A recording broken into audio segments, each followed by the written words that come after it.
ভারতের স্বাধীনতা সংগ্রামের ইতিহাসে বাঙালির নাম লেখা আছে সোনার অক্ষরে। আজ স্বাধীন ভারতের আকাশে ভারতের পতাকা উঠছে, কারণ বাংলার মানুষ স্বপ্ন দেখেছিল, লড়েছিল আর জয় এনেছিল। বাঙালি শুধু স্বপ্ন দেখেনি, সে স্বপ্নকে বাস্তবে রূপ দিতে নিজের জীবন উৎসর্গ করেছে। আজ আমরা চেষ্টা করব বীর বাঙালি বিপ্লবীদের কথা তুলে ধরতে। ভারতের স্বাধীনতা সংগ্রামে বাঙালি পর্ব 1। অতুল সেন 1932 সালে 5ই আগস্ট তিনি স্যার আলফ্রেড ওয়াটসনকে গুলি করেন এবং ব্যর্থ হন। তৎক্ষণাৎ তাকে গ্রেপ্তার করা হয়। তিনি পটাশিয়াম সায়ানাইড খেয়ে আত্মহত্যা করেন। বিনয় বসু 1930 সালে 8ই ডিসেম্বর বিনয়, বাদল, দীনেশ একত্রে মিলে রাইটার্স ভবন প্রবেশ করে ও সিমসনকে হত্যা করেন।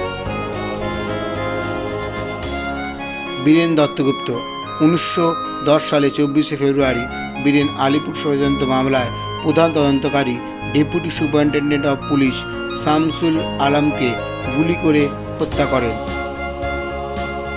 21 ফেব্রুয়ারি 1910 তাকে ফাঁসি দেওয়া হয়। চারুচন্দ্র বসু 1909 সালে 19 মার্চ কুখ্যাত পাবলিক প্রসিকিউটর আশুতোষ বিশ্বাসকে হত্যা করার অভিযোগে তাকে ফাঁসি দেওয়া হয়। ক্ষুদিরাম বসু ম্যাজিস্ট্রেট কিংসফোর্ডের গাড়িতে বোমা নিক্ষেপ করে হত্যার চেষ্টা করা হয়েছিল। 11ই আগস্ট 1908 সালে মাত্র 18 বছর বয়সে ফাঁসি দেওয়া হয় ক্ষুদিরাম বসুকে। প্রফুল্লচন্দ্র চাকি প্রফুল্ল এবং ক্ষুদিরাম বসু জেলা জজ মিস্টার ডাগলাস কিংসফোর্ডকে হত্যার চেষ্টা করেছিলেন। পুলিশ যখন প্রফুল্লকে গ্রেপ্তারের কথা ভাবছিলেন, তখন তিনি আত্মহত্যা করেন। সত্যেন্দ্রনাথ বসু 1908 সালে 21শে নভেম্বর আলিপুর মামলায় রাজসাক্ষী গোস্বামী হত্যার দায়ে ফাঁসি দেওয়া হয়।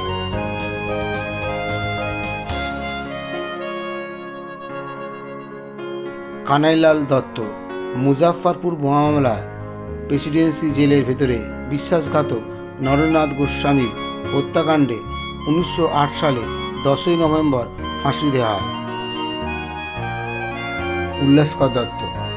উল্লাসকর দত্ত যুগান্তর দলের প্রধান বোমা প্রস্তুতকারক ছিলেন।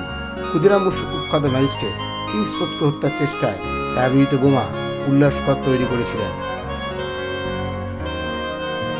1908 সালে আন্দামানের সেলুলার জেলে তাকে নির্বাসিত করা হয়।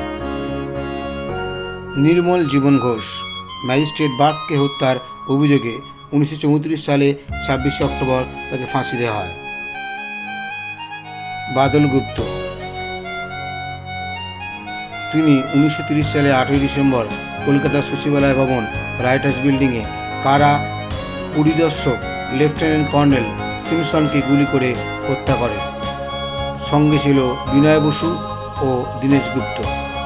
বাদল পটাশিয়াম সায়ানাইড খেয়ে আত্মহত্যা করেন। দীনেশ গুপ্ত তিনি বাদল গুপ্ত বিনয় বসুর সাথে কলকাতা ডায়ালিসিস স্কোয়ারে অবস্থিত সচিবালয় ভবন রাইটার্স ভবনে আক্রমণ চালানোর জন্য বিখ্যাত। 1931 সালে 7ই জুলাই আলিপুর জেলে তাকে ফাঁসি দেওয়া হয়। কানাইলাল ভট্টাচার্য 1931 সালে 27শে জুলাই আলিপুর আদালতের বিচারক আর গালিককে হত্যা করেন। 27শে জুলাই 1931 পটাশিয়াম সায়ানাইড খেয়ে আত্মহত্যা করেন। হেমচন্দ্র দাস কানুনগো ছিলেন একজন ভারতীয় জাতীয়তাবাদী এবং অনুশীলন সমিতির সদস্য। 1908 সালে আলিপুর বোমা মামলায় অরবিন্দ ঘোষের সঙ্গে অন্যতম প্রধান অভিযুক্ত ছিল। তাকে আন্দামানে যাবজ্জীবন কারাদণ্ড দেওয়া হয়, কিন্তু 1921 সালে মুক্তি পান। মৃগেন্দ্রনাথ দত্ত বেঙ্গল ভলেন্টিয়ার্স দলের সদস্য ছিলেন। বার্জ নামে এক ইংরেজ মেদিনীপুরের ম্যাজিস্ট্রেট হয়ে আসেন। 1933 সালে 2রা সেপ্টেম্বর তিনি ও তার সঙ্গী অনাথ বন্ধু কীর্তক ম্যাজিস্ট্রেট বার্চ নিহত হন, কিন্তু পুলিশের গুলিতে অনাথ বন্ধু ঘটনাস্থলে আহত হন এবং পরের দিন হাসপাতালে শহীদ হন।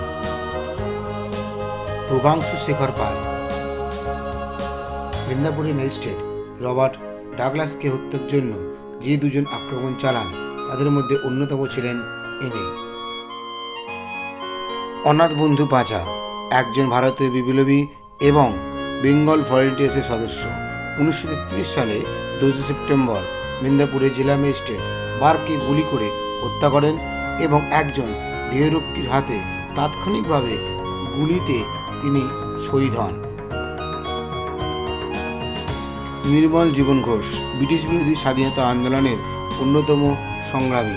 1931 সালে 2 সেপ্টেম্বর শ্বেতাঙ্গ ম্যাজিস্ট্রেট বার্চ সাহেবকে হত্যার মামলায় অভিযুক্ত হয়ে যাবজ্জীবন দ্বীপান্তর কারাদণ্ড হয়। ব্রজকিশোর চক্রবর্তী। ব্রজকিশোর চক্রবর্তী ছিলেন ব্রিটিশ বিরোধী স্বাধীনতা আন্দোলনের অন্যতম সংগ্রামী ও শহীদ। তিনি গোপন বিপ্লবী দল বেঙ্গল ভলেন্টিয়ার্সের কার্যকলাপে অংশগ্রহণ করে মেদিনীপুরের ডিস্ট্রিক্ট ম্যাজিস্ট্রেট বার্চ হত্যা ষড়যন্ত্রে অভিযুক্ত হন। মেদিনীপুর সেন্ট্রাল জেলে 25 অক্টোবর 1934 সালে তার ফাঁসি হয়।